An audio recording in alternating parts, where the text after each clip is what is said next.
critical thinking and argumentation. Here in this video I will explain about what is the Cambridge fallacy with the simple examples. So hope we will enjoy.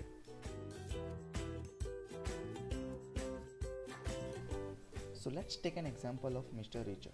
Mr. Richard once bet with his friend that he can easily guess with his magical mathematical skills that what will come after tossing coins several times. So he has tried with 10 coins. He has two choices, head or tail. So he started tossing the coins. First he got head, then tail, then head, then head, again head, head, head, and tail, and head. For 10th coin, Mr. Richard bet that he can give exact answer whether it will be head or tail, and his mind goes like this.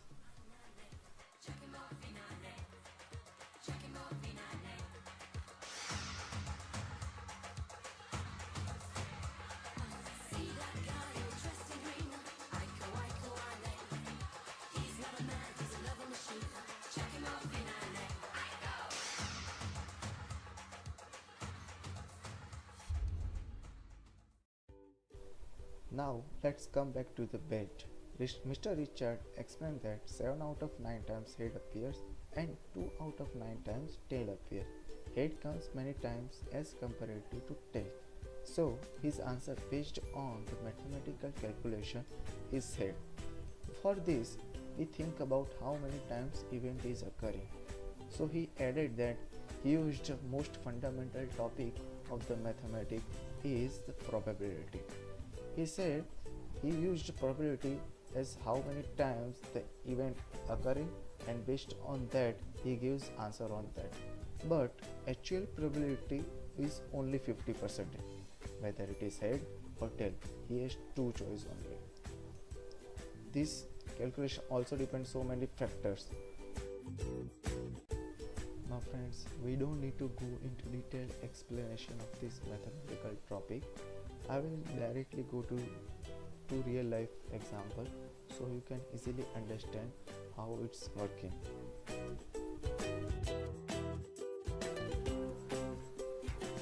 Let's take an example of a teacher who is checking paper for an exam for 50 students. Out of these 50 students, when she was checking initial 30 paper she has completed, and she found out that student has written very well. So for the further paper she also thinks about that exam goes very well and students has done a very good thing. So for in that case, even if someone has written a bad paper, so teacher always gives marks according to that previous papers, and she always in a good mood to give marks.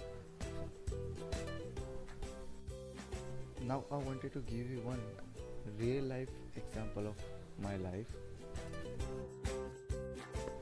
Now that's me in the situation when I trying to convince my parents for let me go out for mountain bike ride. They know that I have a driving license, and they know that how can I drive in every type of situation, whether it is a congested area or is it a hill area, but still they won't allow me to go outside. And so after that, whenever my friends have been decided for any trip, I don't ask to my parents for let me go out, cause every time they always say no for this decision. And after that I stop convincing about my bike trip to them. In these three examples, you may find out that our future decision is based on our past activities. Mr. Richard has chosen head due to number of events of heads. Ma'am has given good mark only due to the past papers. I have not to convince my parents only due to that I know that they always not agree with my decision. There are so many factors only due to that a person is giving decision. That's called the gambler's fallacy. There are so many psychological and technical behavior involved in the gambling. We don't cover all these things. So why our decision not go to the other non-repetitive and non-pattern choices? There are so many cognitive factors that influence gambling behavior. I will show you one by one all the types of the gambling behavior. There are four types: probability fallacies, illusion of control, selective recall and biased memories, beliefs about personal attributes. So let's go with the first one, probability fallacies. Probability fallacies is itself include gambler's fallacy, hot hand fallacy. In hot hand fallacy, it's the flip side of the gambler's fallacy. Here, if he get more than the win, so he'll always think about that his next chance will be lost. Now, next is a near miss fallacy. Here, if a person has bet on 3 of red, but ball goes to 26 of black nearby 3 of red, then he will think about that he will just miss by one and soon he will get his number. His confidence goes up and he again apply for that 3 of red. Now here I have finished with the probability fallacies. Now let's go with another type of cognitive factor, that's illusion of control. Here we thought about that a person got control on the game. Sometimes we think that fast throw gives more numbers. Whenever I play Ludo, I rotate dice according to my requirement of the number. If I wanted to get 6, then I will rotate dice according to the getting 6. I know you may have tried this in your games. This is funniest one. While playing game, did you ever say that till now everything goes very well, but when you come beside me, then I start losing? Or maybe you ever said, when you say anything, then I will lose. You will consider other person or anything for your win or lose of the game.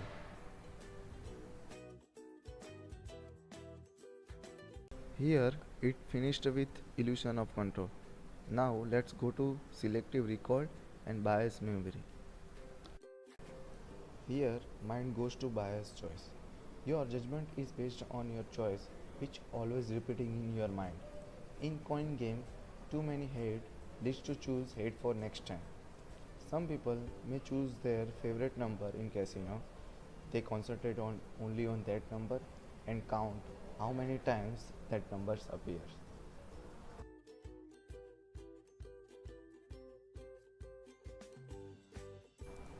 Now let's go to a final cognitive factor, beliefs about personal attributes.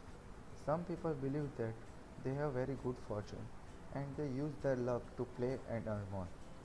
My uncle has such superstition that he always keeps God idol with him and he believes that that idol gives him energy and surety while playing game that he will surely succeed. At last, I want to summarize about what we learned from gambler's fallacy. How is the gambler's behavior with the example of Richard and the teachers and my real life example. Then we also seen about importance of probability like counting and pattern in some of the cases. Then we also seen about 4 factors of gambling psychology that influence gambler's behavior.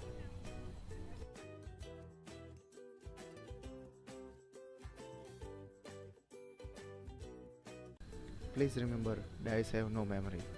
Now if you really get to know about all the gambler's technique, then you can surely win. Austin. Oh, fuck you! Fuck you!